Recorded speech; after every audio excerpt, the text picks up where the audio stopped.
নমস্কার বন্ধুরা, তোমাদেরকে এডুকেয়ারিং এ অনেক অনেক স্বাগত জানাচ্ছি। আজকে আমি তোমাদের সাথে শেয়ার করে নেব স্বামী বিবেকানন্দকে নিয়ে একটি ছোট বক্তব্য। মাননীয় অধ্যক্ষ মহাশয়, সম্মানিত শিক্ষক বৃন্দ এবং আমার প্রিয় বন্ধুগণ, আপনাদের সবাইকে আমার সশ্রদ্ধ প্রণাম। আজ আমি আপনাদের সামনে ভারতের মহান সন্ন্যাসী, দার্শনিক ও চিন্তাবিদ স্বামী বিবেকানন্দ সম্পর্কে কিছু বক্তব্য রাখতে এসেছি। স্বামী বিবেকানন্দ ছিলেন এমন এক মহান ব্যক্তিত্ব যিনি ভারতীয় দর্শন ও সংস্কৃতিকে সে দরবারে গর্বের সঙ্গে তুলে ধরেছিলেন।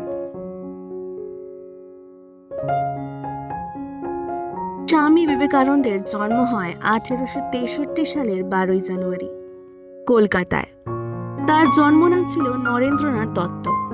আর পিতা বিশ্বনাথ দত্ত ছিলেন একজন খ্যাতনামা আইনজীবী এবং মাতা ভুবনেশ্বরী দেবী ছিলেন গভীর ধর্মপরায়ণ ও স্নেহশীল।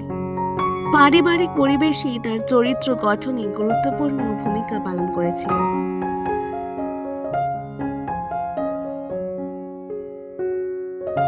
শৈশব থেকেই নরেন্দ্রনাথ ছিলেন তীক্ষ্ণ বুদ্ধি, সাহস ও মানব প্রেমে পরিপূর্ণ। পরবর্তীকালে তিনি শ্রীরামকৃষ্ণ পরমহংসদেবের শিষ্যত্ব গ্রহণ করেন। গুরুদেবের শিক্ষা ও আদর্শ তার জীবনে এক নতুন দিশা দেখায়। তিনি উপলব্ধি করেন যে মানুষের সেবা করাই ঈশ্বরের সত্যিকারের উপাসনা।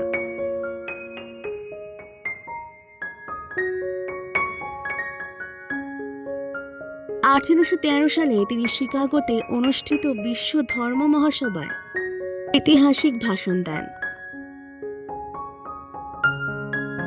Sisters and brothers of America এই সম্বোধনের মাধ্যমে তিনি সমগ্র বিশ্ববাসীর হৃদয়ে জয় করেন।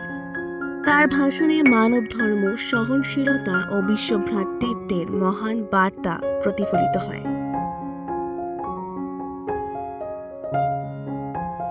1817 সালে স্বামী বিবেকানন্দ প্রতিষ্ঠা করেন রামকৃষ্ণ মিশন। তার মূল আদর্শ হল জীবে প্রেম করে যেই জন সেই জন সেবিছে ঈশ্বর। তিনি যুব সমাজকে আত্মবিশ্বাসী, শক্তিশালী ও চরিত্রবান হওয়ার আহ্বান জানান।